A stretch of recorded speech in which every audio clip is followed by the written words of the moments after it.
My name is Quinn Webber, and I'm an assistant professor at the University of Guelph in Canada. And I primarily study ecology and conservation of bats and caribou. One Health is sort of a tool and a conceptual framework, I guess, that we would use to study the health of animals, humans, and in the environment. So often as researchers, we might focus on one of those three pillars. So for example, we might be interested in human health, and that's perhaps where doctors and public health agencies come into play. For myself, as someone who's interested in animal conservation, I might focus on animal health. So how are individual animals doing? Are they healthy? How are populations doing? Are there enough of the animals in the population?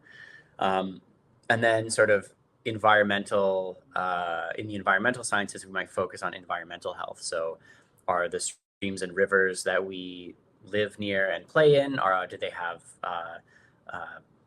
toxic chemicals in them? And that's sort of an example of environmental health. And so historically, we have focused on these sort of three types of health independent of one another. But what One Health does is it provides us an opportunity to think about these things as interconnected. So if environmental health is poor, that could affect humans. For example, if a river is contaminated and we are drinking from that river or playing in it, that could affect us. And the same thing goes for animals. So animals are drinking from a river or potentially crossing a river or living in the river if they're a fish, and that could affect their health as well. So thinking about health-related problems through a One Health lens or perspective allows us to sort of get an idea of how these sort of bigger picture systems are working and how everything is related.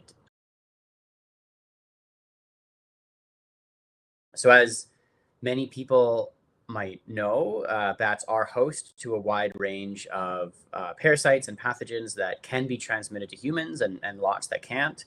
And so from that perspective, bats are a risk to human health because things that they host can be transferred to us, and that's a problem. So for example, rabies is a common one that people might know about.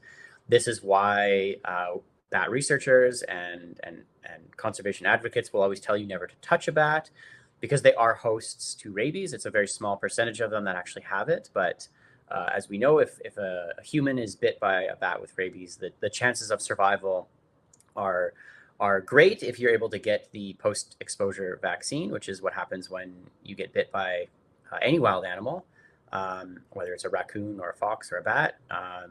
But if you don't get that vaccine, the chances of survival are not great. So from that perspective, bats are key to human health because they are implicated in our health, not only here in Ontario, but also globally. There are lots of sort of important parasites and pathogens that are sort of live in bats around the world. So from that perspective, they absolutely are important for human health. Right. So white nose syndrome is a disease that's actually caused by a fungus that grows on bat wings. And so this is a fungus that historically did not exist in North America. And we think somewhere around 2006 or 7, it was introduced to New York State from Europe. So it probably came over on the caving or hiking gear of somebody from Europe, and it was introduced into a cave system in New York State. And so what this fungus does is it lives in caves and mines, which is where bats hibernate typically. And there are lots of funguses that live in caves and mines, and they don't have any effect on bats, but this particular fungus grows on the wings and the face and the nose specifically, which is why it's called white nose syndrome. And the thing with white nose syndrome is that it basically disrupts the hibernation patterns. It causes bats to wake up too frequently. And as they wake up or arouse from hibernation, they burn off valuable energy throughout the winter. And eventually what this does is they run out of energy and it causes them to die before winter is over.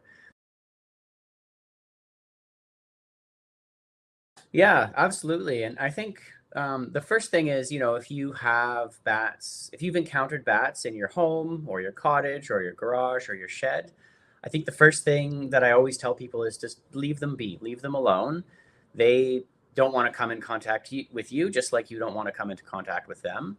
And they actually generally do really well in buildings that we build, in how homes and cottages and sheds.